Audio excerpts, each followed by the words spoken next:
Hey there, my name is Krista Reiniger. I'm the founder and CEO of Silver Lining, and we work with incredible business owners around the world. And we have a mission to help them grow and build profitable, sustainable businesses.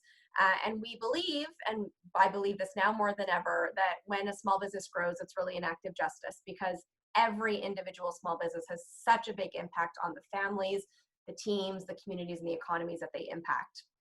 Obviously, we know that small business has been affected dramatically due to COVID. And so we're bringing small groups of amazing business owners together. And we are calling it Let Us Talk to You. Let us tell you what it's really like to be a business owner right now. And our challenge to you as corporate executives and corporate leaders is to listen really closely because there's often a disconnect between sort of the corporate boardroom where strategies are built and the actual realities on the ground that businesses are going through. So I am so grateful to have Eduardo and Marielle and Frederick, all business owners that I know and believe in, who are going to share their stories. And I'm grateful for that. So thank you guys. Welcome. Thank you, Carissa. Okay, so we're gonna go around. First is the easy part. Just tell us who you are and what your business is and does. Frederick. Sure. Hello, my name is Frederick Shang, and I sell movement and awareness experiences on the national level here in the United States. Awesome, thank you. Marielle. My name is Mariel Barreras. My husband and I own and operate Barreras Family Farm. He is active duty Army, and so while he's stationed away, my kids and I run the farm. We sell beef and pork, and we ship it nationwide as well as supplying to our local community. Awesome. So. Thanks, Marielle. And Eduardo. So 76% of people suffer from speech anxiety, and I believe everybody else lies. My name is Eduardo Placer. I am the founder, CEO, and story doula of Fearless Communicators. We're a diverse, inclusive public speaking coaching business, and we work with thought leaders on what they say and how they say it. Awesome. Thank you. So listen, all three of your guys' businesses have been heavily impacted, right? Whether you're in the fitness industry, farming industry, speaking industry, all of those industries have been changed dramatically in the course of a very short time. Eduardo, can you start by just talking about, what's the real impact that COVID has had on your business in the last couple of months? Yeah. Because I think we're actually facing at least 3 pandemics in the moment, right? So I say there's COVID-19, there's institutional racism, and then there's also mental health, what he's talking about. There is a mental health pandemic that's going on in this country. I saw a graph that had, over the past 5 or 6 months, what's the biggest cause of death of human beings. And you see COVID-19 slowly increasing, but the top one is suicide. Yeah. And I was like, that is something to be present to in how you're communicating to people, which is missing.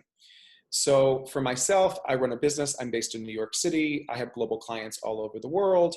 Between February and March, I had a decrease of 96% in sales. I'm also geographically displaced. So I live in New York City. I live in Brooklyn. And I was traveling for work in San Francisco doing one of our international programs and didn't go back home. So I packed for San Francisco and Colorado, and now I'm in Miami, Florida, and I've been here for 4 months. So there's that level of displacement as well. And I also don't know when I'm going back home. Like, we're speaking now in July, New York was the epicenter, and now Miami is the epicenter. And I feel like there is ways in which, things are better now for my business, and it's still very tenuous. I fear that we're all going to be going back in to quarantine. So whereas the quote that I keep on going back to is, I'm not lost, I just don't know where I am right now. And I feel like I've gotten some grounding, and I feel like we're about to be lost again. Yeah. So I feel like that is like where I'm personally navigating at this moment. When we were starting this, the panel, we had talked about how I was going to ask you all what's the reality for your business, and then what's the reality for you. And what you just articulated, which is the whole point of those two questions, which I think I was flawed in how I was going to ask them, is that they are so interconnected when you're a business owner. You can't separate them. You can't say, well, this is true for my business and this is true for me, because for those of us who are business owners, our livelihood, our community, our physical location, I mean, everything is so interconnected. So thank you, Eduardo. I also want to say that we also think about, like I heard you, Marielle, and you're also doing this for your husband, for your children, and for you. So it's not the solitary person, but oftentimes we're the ones who are also, we're not only worrying about our own selves and our own physical health and our own well-being, but also that of our team. Yeah. That the people who we also support, that like the business supports their livelihood, you know, so it's like there's this added level of pressure that we carry as business owners at the confluence of multiple pandemics that are happening simultaneously. Agreed. Yeah, it's definitely a pressure cooker. Marielle, what about you? How has this affected your business and you? Let's bring them both together because it's impossible to separate them. Sure. Well, the business actually, we're very blessed with. I strategically planned that we revamped our online ordering and our store and everything between January and March. And so by the 1st of March, we had revamped everything for online sales.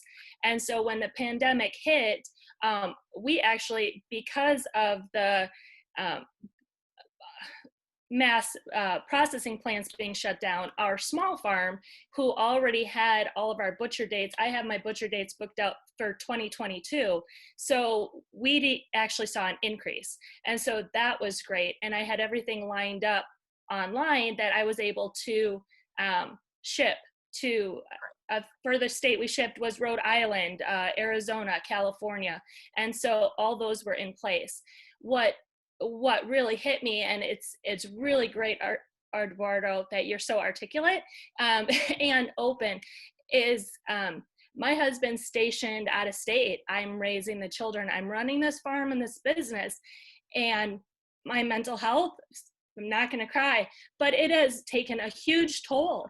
And businesses that are talking to me keep saying, you're not good enough, you're not a good enough risk, even though I have years showing that I am succeeding, I'm growing, there's constant movement forward. They keep saying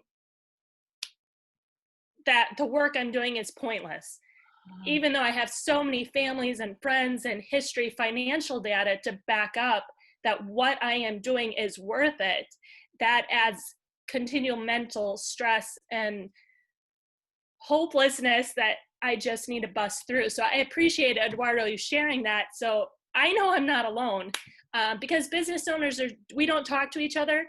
We always say, oh, it's great, when we might be saying it's full of crap. So excuse me, but No. Yes, Marielle. I'm glad that you listened. That's the truth, though. And I think, it is. I mean, if I didn't, I've cried hundreds of times in the last 4 months. I've cried for myself. I've cried for my staff. I've cried for my friends. I've cried for the small businesses I know and love, because you can't approach this from sort of a strategic point of view. This is a human problem, right? We're in a human crisis where people are being impacted at a human level. It's not just, it's not a spreadsheet, right? It's more than that. And Marielle, to your point, I think that's one of the biggest misses I'm seeing, is that small businesses are being treated on their current reality, or being treated based on the risk of the market, and not being looked at for our history, our work, right? The greatest sense of pride in most business owners that I know, certainly myself, is that we have been in this game. We are tenacious. We get through tough times. We are problem solvers, right? We're a good bet. We're the best bet they could make right now, in my opinion. Right.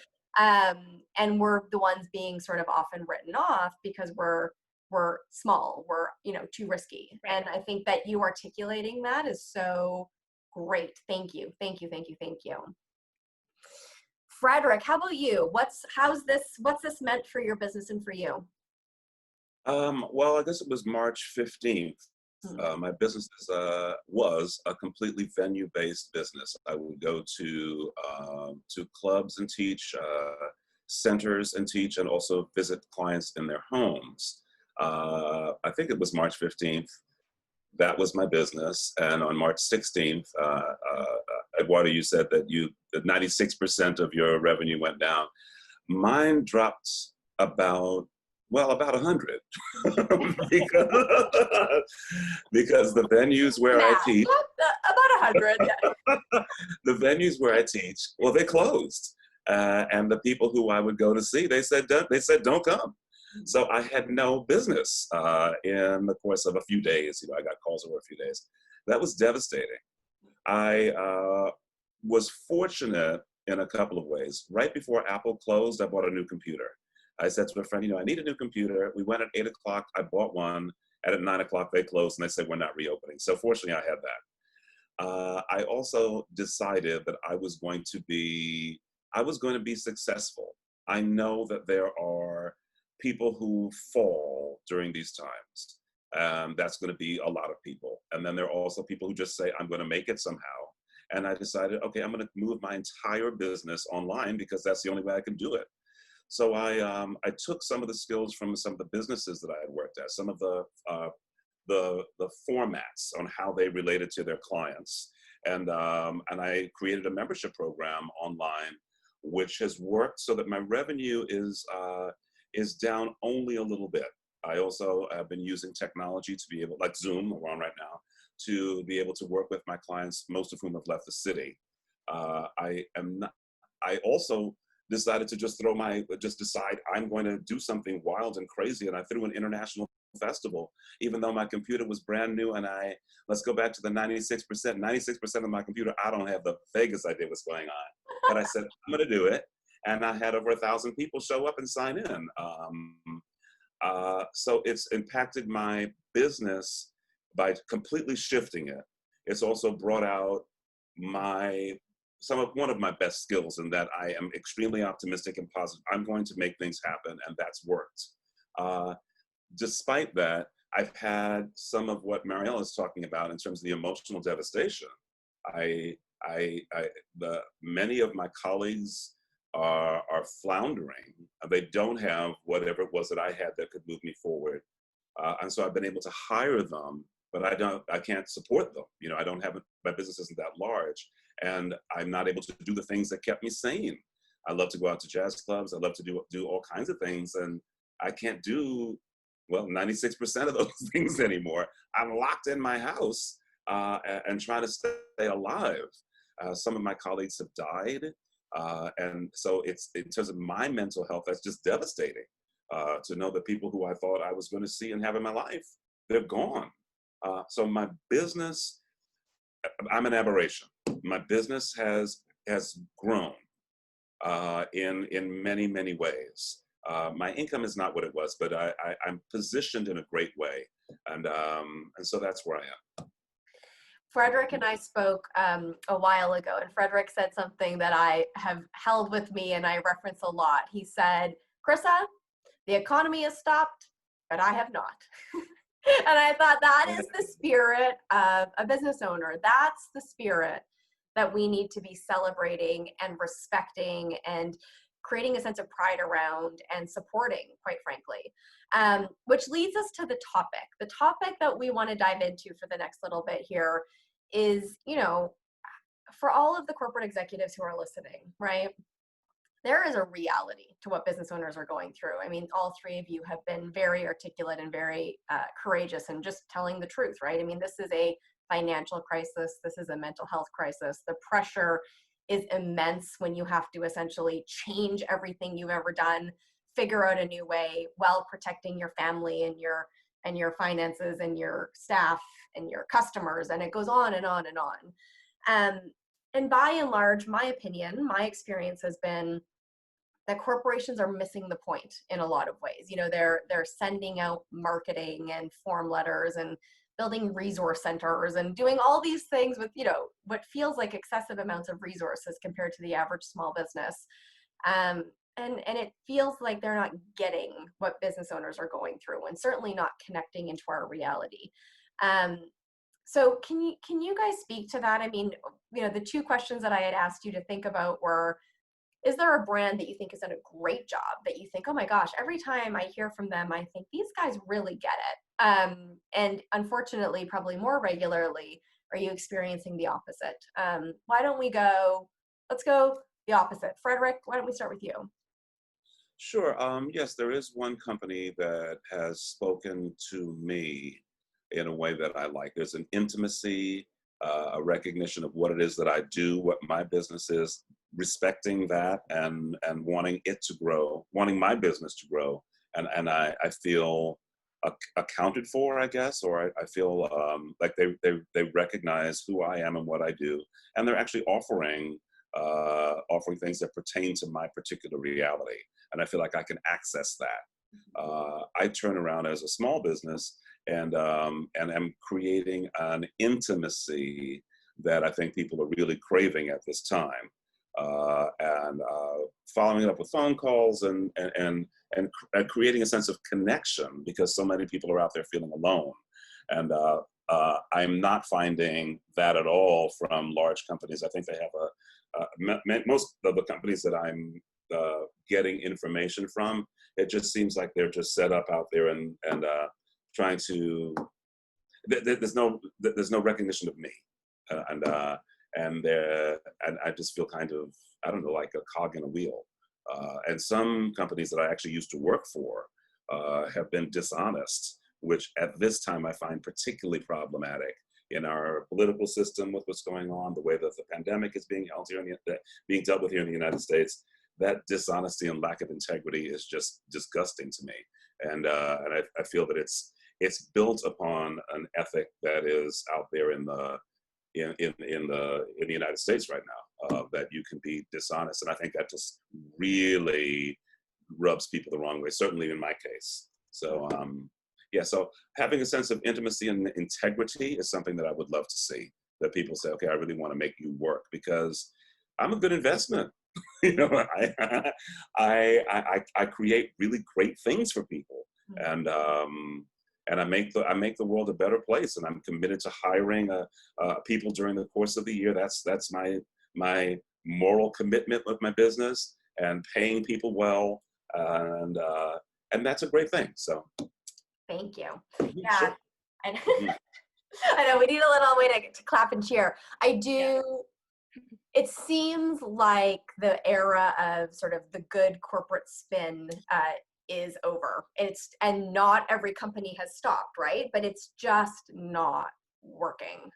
It just doesn't feel right. And again, I want to reemphasize for the executives who are listening, I could not agree more with everyone who has said, right, these guys are good investments. I mean, if I had money to lend, if I had resources to give, I would certainly stop spending money on marketing, and I would figure out how to help, right, Eduardo and Marielle and Frederick and all the people like them, because this is how we're going to save the economy. And we gotta protect these three and everyone that they represent. We've got to help them, not market to them, and that's my opinion. Marielle, what about you? What's your experience been? We have not had a good experience with corporations that are say they have services for us. And in fact, one that we relied on heavily that we talked about before completely pulled out. And I understand that they need to protect themselves, but if their mission is small businesses, then they need to either be more clear. And I don't know if I can say the company we talked about before, or should I not? I think it's okay. No, I think I think it's okay to be vulnerable and honest. Okay. Well, so PayPal has been great to us. They have been there prior to COVID to say, yes, we will take a risk on you. We will watch you grow. And as far as loaning money for growth. But then now with COVID hitting, even though our sales, I can prove, have increased tremendously, they're pulling back. And so financial institutions here on ground are not as risk savvy as PayPal has been. And I really appreciated them. And right now I'm very disappointed that there wasn't even a communication of, hey, if you meet this dollar amount, then you're now eligible. It was not very clear. It was just no. And so I don't have time to waste in going to other companies. It wasn't just PayPal, but other companies, and saying, what are your services? Oh, I don't meet that. Well, I don't meet that. Why? If there's a specific dollar amount that you need to see in my revenue stream or employees or history or something, be very clear, because my time is limited and I can't waste it coming to you and then being told no without clarity. So that's my biggest frustration. It's so well articulated. And I think, again, what I hope everyone's listening understands, yes, money is an issue right now, but I feel like time is an even bigger issue, right? Don't make me wait on a customer service line. Don't send me a form email that I have to send 100 emails to follow up to get to an answer. Don't try to get me onto a sales call when I don't need what you're selling right now. I'm trying to survive, right? I think that there's sort of a respect for how intense this moment is, and that time is actually one of the most critical resources, and everything they can do to protect that time. And again, what I hear in you're saying, Marielle, like, just be authentic. Tell me why you're saying no, so that I can go fix it if I can. And if I can't fix it, well, then fair enough, but I can go make another decision, right? I mean, business owners need to stay in action, and anything that's preventing that action is particularly aggravating in this moment, I think. Yeah. Eduardo, how about you?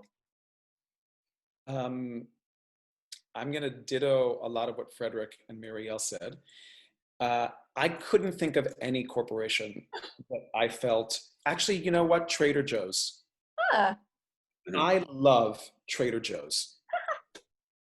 I love shopping at Trader Joe's. I love going to Trader Joe's. I feel like the people at Trader Joe's deserve a standing ovation when I walk into Trader Joe's.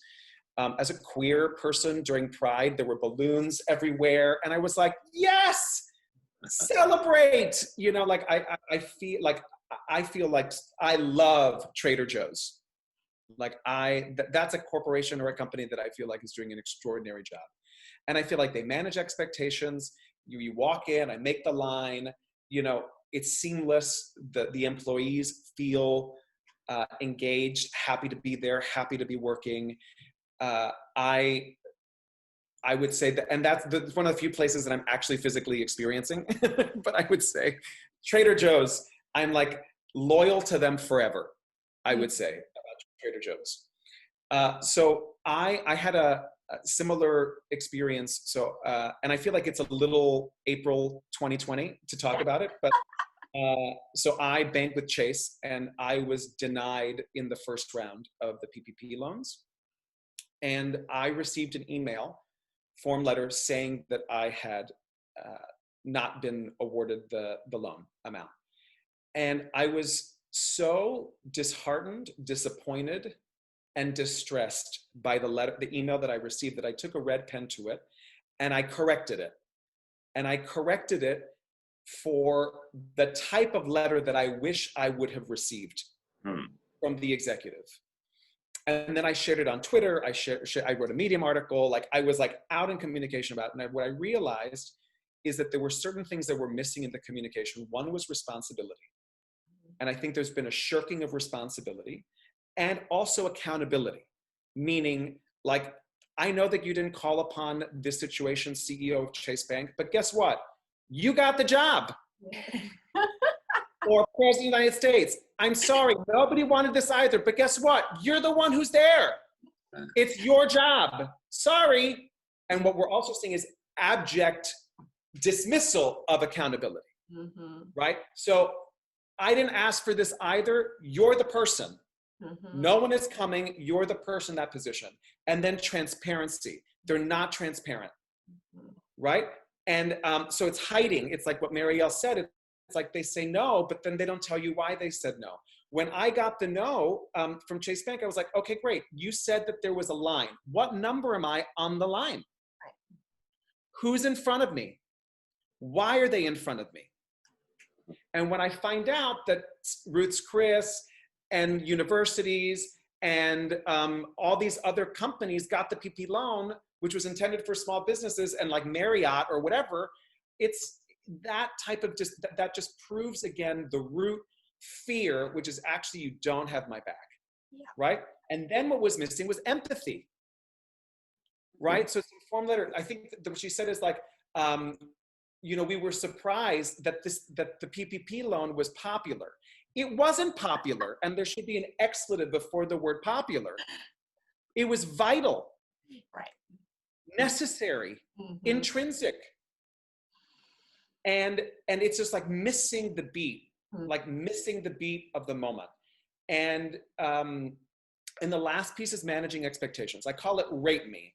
There's an asterisk on it. I have the IP on it. Responsibility, accountability, transparency, empathy, and then managing expectations. And I believe that that's what's been missing in their communication. I love that. And, you know, I like with Frederick and Marielle, I think we're survivors. Yeah. You know, I feel like a little, I will survive. Yes, as long as I know how to love. Like, I'm a survivor. That's part of my my ethic. You know, I think that we're resilient, we're resourceful, you know, and you know, my business is doing well at the moment. You know, like we've had certain parts of our business that that weren't impacted by COVID. Luckily, I had diversified opportunities. I also do live events. Those were all canceled. Like, so we had to pivot to things online. But the thing that I did that I think has built loyalty from my community is that what I did is I took time to listen. Over and over again, and just created a space that was safe, that was loving, that was inviting, that was diverse, that was inclusive. And we created a container of trust and love where people could show up with whatever background they have, with their children, you know, who are running around like crazy, you know, where we could just show up as people at the intersection of 3 pandemics doing the best that we can. Yep, beautifully said. We have 1 minute left. I want each of you guys to challenge the executives who are listening to talk to you, right? What do you need from them? What do you need from these executives? And I really challenge the executives listening to take this to heart, right? To take what Eduardo said, listen from the mouths of real small business owners, not your surveys and not your focus groups and not your executive strategy sessions about what you think businesses need. What do you guys need? And I'll start by just saying, I wish every corporation would stop spending so much money on resource centers and webinar series and instead take all that money and funneled it into buying from small businesses, right? Getting into relationships, sending resources, discounting programs and products and services. Like, let's move that cash out of marketing budgets and into the hands of small businesses. That, to me, that would change so much and seem so real. Frederick, what about you? What do you want to ask for? I would love that. That sounds exactly right. I don't want to have to go on someone's website and see what their resource center is and deal with something that's impersonal. I'd love to be recognized as a successful small business that somebody wants to align with. They can give me some feedback on how to make it better, but I do great things following up with Eduardo's ideas. I do a lot of work with the LGBT community. I'm racially diverse in terms of who I hit. I'm deliberately anti-ageist. And I do great things. People, after one of my experiences, walk out feeling like, oh my God, my life is better. And I can see companies saying, that's what I want to be aligned with. But that's not happening yet. And I want to have that happen. Me too. Me too. How about you, Marielle? I would love to see that they actually get to know me. Yeah. Get to know not just me, but get to know all the other small businesses on a personal level.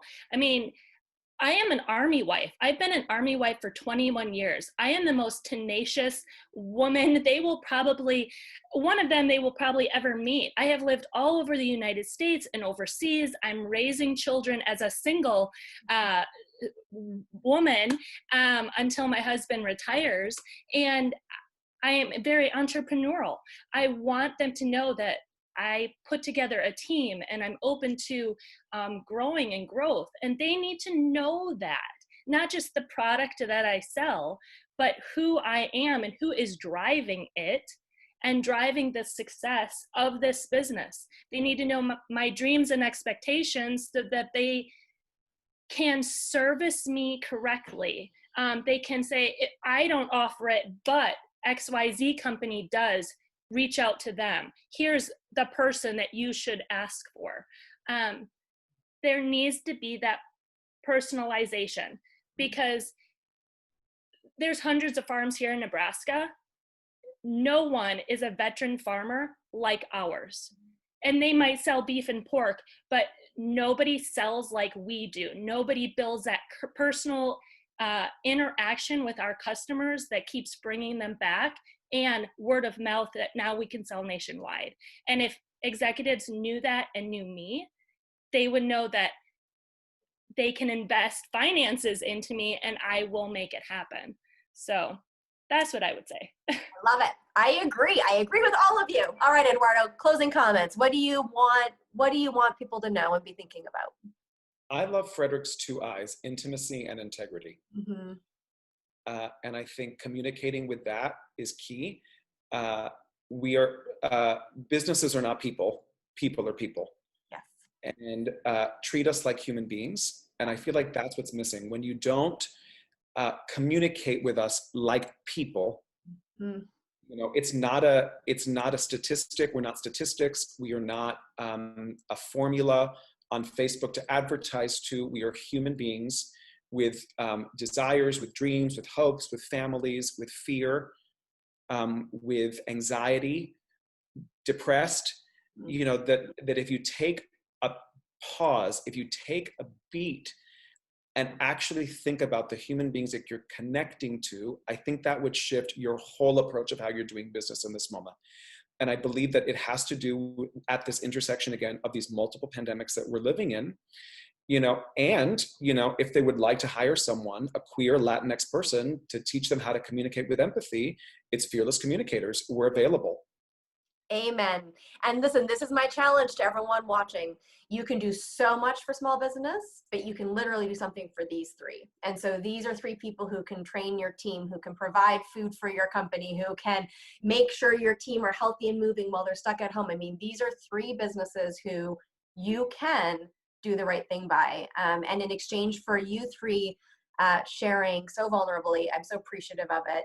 I hope every executive listening thinks about each of you when they get back to those boardroom tables, and literally does business with you, but really thinks about what you've represented for all the small businesses that you're here representing today. So thank you guys. Thank you, thank you, thank you.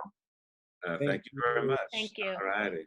And nice meeting you guys. And I believe in you, Frederick, and I believe in you, Marielle, and I believe in you, Carissa. I'm fighting for you guys. We're gonna make it. 5.